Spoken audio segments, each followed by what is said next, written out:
ඉක්බිති ආයුෂ්මත් සුදින්නගේ ගිහි කල අඹුතොමෝ ආර්යපුත්‍ර වූ සුදින්න තෙමේ අද පටන් මට භගිනිවාදයෙන් කතා කෙරෙයයි සිහි නැතිව එහිම වෙටුණීය. ඉන්පසු ආයුෂ්මත් සුදින්න තිමි ඉදින් ගැහැවිය දිය යුතු ආහාරයක් වේ නම් දෙනු මැනවි. අප නොවැහසන්නයි පියාට කීය.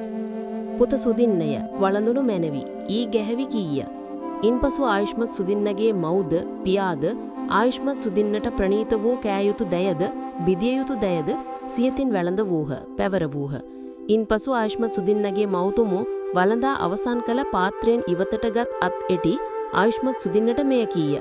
පුත සුදින්න මේ කුලය ආඩ්‍යය මහත් ධන ඇත්තක මහත් භෝග ඇත්තක බොහෝ රන් රිදී මසු කහවණු ඇත්තක බොහෝ වස්තුූපකරණ ඇත්තක බොහෝ ධන දහන්නේ ඇත්තක පුත සුදින්න ගිහි බවට පැමිණ බොහෝග අනුභව කරන්නටද පින් කරන්නටද හැකිය.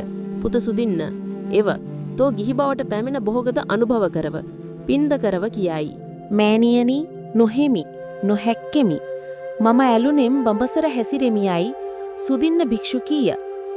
දෙවනුවත් තෙවනුවත් ආයුෂ්මත් සුදින්නගේ මව්තොමෝ ආයුෂ්මත් සුදින්න හටමිය කීය.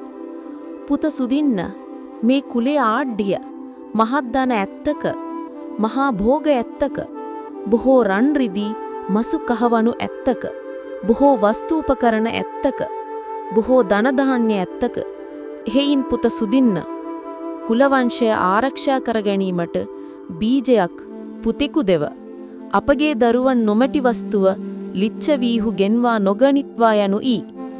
මෑණියනි මේ මට කරන්නට හැකියයි සුදින්න කීය. පුත සුදින්න මිකල කොහි වෙසෙහිදයයි මව් ඇසුවාය. මෑණියනි මහ වනේහියයි සුදින්න භික්ෂු තෙමි කීය. ඉක්බිති ආයුෂ්මත් සුදින්න තෙමේ අස්නෙන් නැගිට ගියේය.